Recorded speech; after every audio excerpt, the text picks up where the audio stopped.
Balik lagi dari kawasan Jalan Jenderal Sudirman nomor 219 Kota Padang Sidimpuan. 105 Raw FM Your Lifestyle dari Karnal kembali bersama Nada malam hari ini yang menemani ruang dengar Anda. Dan di formasi pukul 20 waktu Indonesia Barat selama 1 jam ke depan, seperti yang sudah kita informasikan sebelumnya, bahwasanya malam hari ini kita ada talk show yang bertemakan landscape atau bentang alam Batang Toru untuk kesejahteraan masyarakat. Dan sudah berhadir narasumber kita yang luar biasa di studio Raw FM malam hari ini, Bapak Awaludin Pulungan selaku Kepala UPTD Kebun Raya Sipiro, Ketua Forum Das Lintas Kabupaten, dan Pokja Landscape Bentang Alam Batang Toru. Sudah tidak asing lagi pasti ya rekan Raw, kita sapa. Assalamualaikum warahmatullahi wabarakatuh. Selamat malam Bapak Awaludin Pulungan. Selamat malam. Waalaikumsalam warahmatullahi wabarakatuh. Dan juga selamat malam untuk pemirsa milenial dimanapun berada. Dan selamat malam untuk Bang Kusnadi di sana. Iya, sudah disebutkan ya. Malam hari ini juga karena ada yang spesial sekali narasumber kita sudah terhubung langsung. Bapak Kusnadi Wirasaputra selaku praktisi konservasi dan pemberdayaan masyarakat. Langsung saja kita sapa. Selamat malam Bapak. Malam semua sehat walafiat, tetap kita semangat walaupun di pandemi ya. Untuk pemirsa Raw FM 105, salam dari Kota Hujan Bogor. Salam dari kota Salak Padang Sidimpuan juga Pak. Dan malam hari ini seperti yang sudah Nada sampaikan, tema kita adalah mengenai landscape atau bentang alam Batang Toru untuk kesejahteraan masyarakat. Begitu ya Pak? Ya, dan langsung saja tadi sebelum kita masuk ke temanya ya, kita sudah ada narasumber Bapak Awaludin Pulungan dan juga Bapak Kusnadi Wirasaputra. Bapak Kusnadi Wirasaputra ini yang pengalamannya sudah sangat luar biasa sekali ya. Ini kita pengalamannya sangat banyak sekali, tapi Nada akan sebutkan beberapa saja begitu. Salah satunya bekerja pada isu-isu masyarakat adat sejak tahun 1986 hingga saat ini, dan juga luar biasa sekali ya sebagai senior supervisor pada program pemberdayaan masyarakat di tapak proyek PLTA Batang Toru, Kabupaten Tapanuli Selatan, Sumatera Utara sejak Oktober 2018 sampai dengan 2020. Menulis buku juga ada berbagai macam, sudah banyak sekali, luar biasa sekali pastinya rekan Raw. Dan untuk pembahasan kita malam hari ini mengenai landscape bentang alam Batang Toru untuk kesejahteraan masyarakat itu seperti apa? Mungkin kita bahas dulu sebenarnya bentang alam Batang Toru itu apa sih gitu. Mungkin boleh dari Bapak Awaludin Pulungan terlebih dahulu, silakan Pak. Baik, izin Bang Kusnadi, saya memulai pembicaraan dulu ya. Ya, lanjut. Begini, kita bersyukur pada malam ini ada Kang Kusnadi bersama kita untuk menambah wawasan kita dan juga untuk menambah informasi tentang isu landscape Batang Toru, karena kita tahu kalaupun baru ini kita kemukakan nama Bang Kusnadi, kalau itu dia sudah warga kehormatan untuk di bentang alam hutan Batang Toru ini. Jadi saya selaku bagian daripada Pokja Landscape Hutan Batang Toru yang baru beberapa 1 tahun terakhir digagas oleh para pihak di kawasan ini, Nada, dan juga pemirsa di rumah.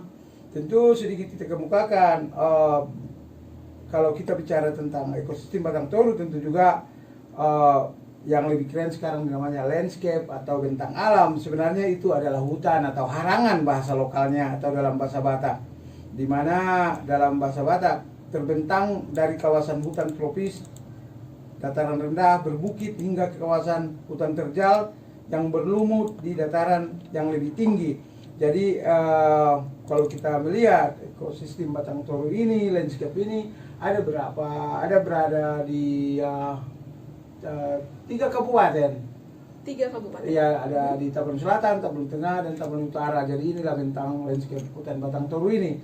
Dan dari sisi lain tentu kita bicara dari perspektif kesejahteraan masyarakat, tentu kita punya kepentingan di sana bagaimana mensejahterakan masyarakat di dalam kawasan ini. Tentu itu dari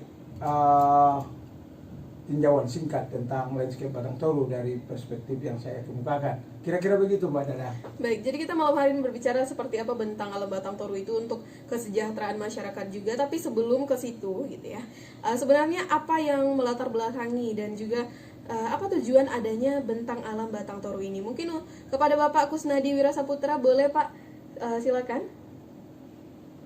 Ya, terima kasih ada Bang Awal. Ya Bang.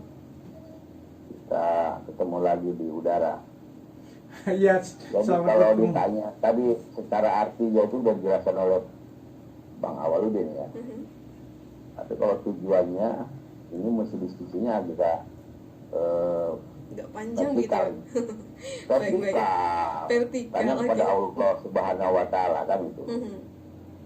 Tetapi yang ketika saya ke Batang Toru sekitar 2018 bulan Oktober, saya banyak belajar itu dengan masyarakat di sana.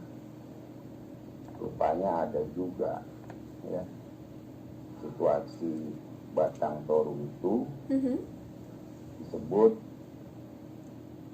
di Jakarta bilang adalah ekosistem. Ekosistem itu kalau kita pelajaran SMP SMA itu rantai sirkulasi ya, saling terkait, saling berhubungan. Ketika saya ini langsung aja nih, karena tujuannya itu Tuhan menciptakan, Allah menciptakan bentang alam Batang Toru itu untuk manusia. Baik. Ya. Ya. Karena 1907 itu saya temukan satu artefak cerita tentang Hataboshi.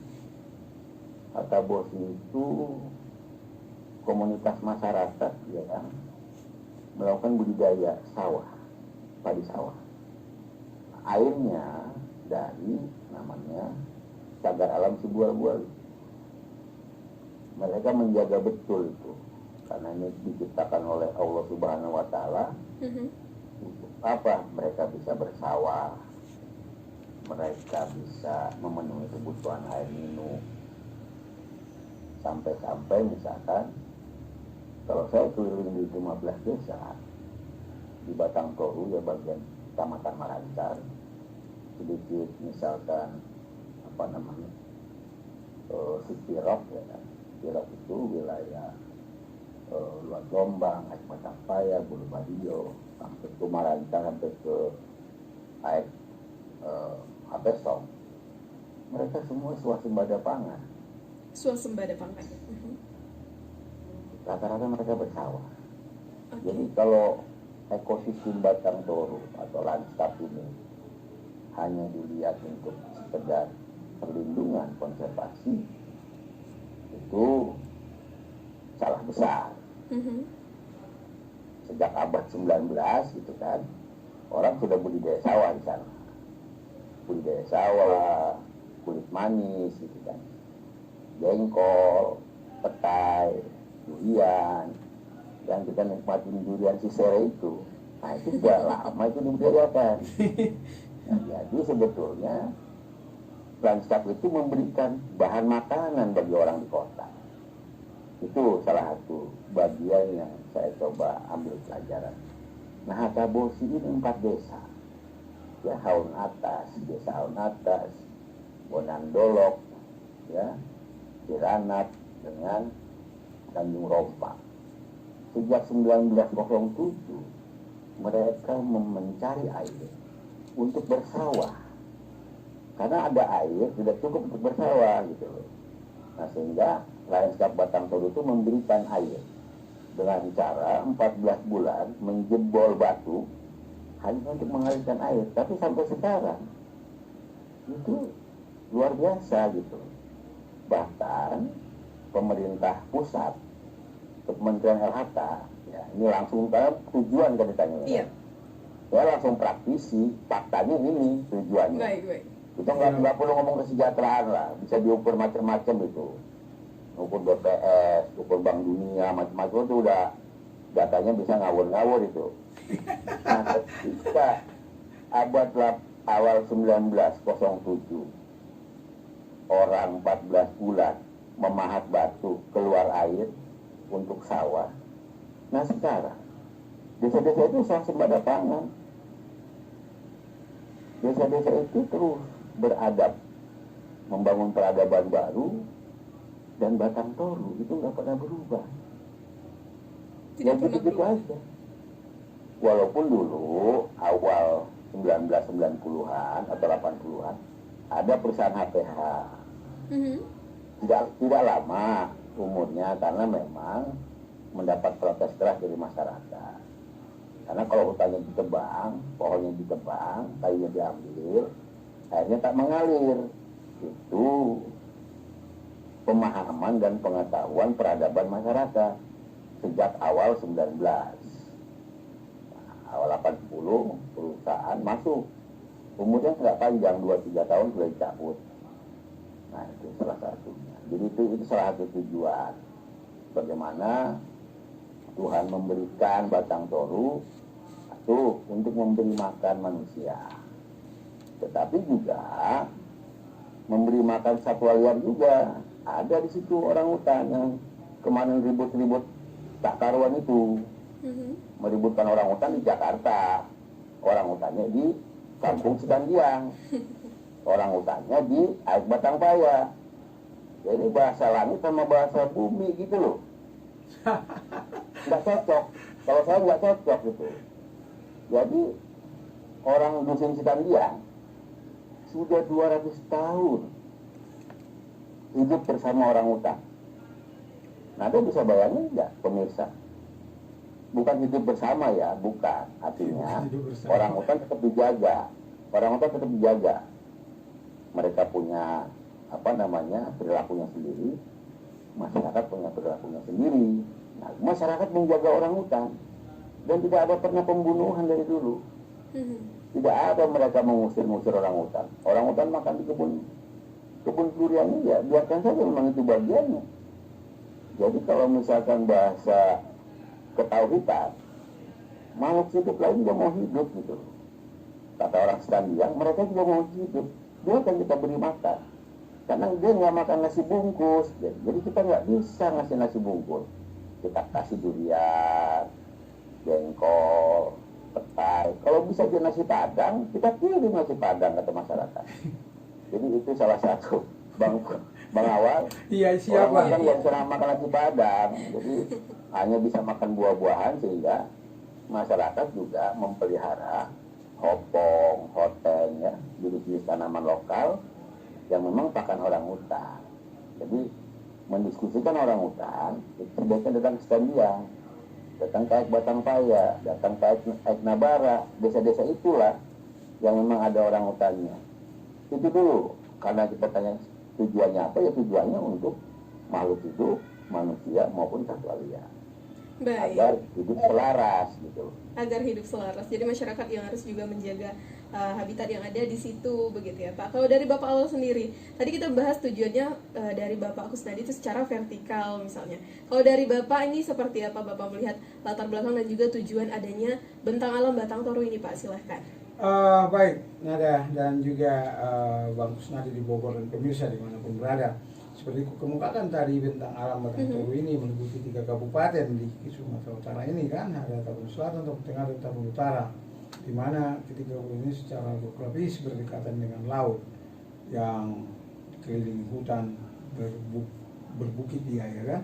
Nah, di sana tentu ada habitat satwa liar, ada tumbuh-tumbuhan endemik, di mana untuk bisa hidup berdampingan secara harmoni tentunya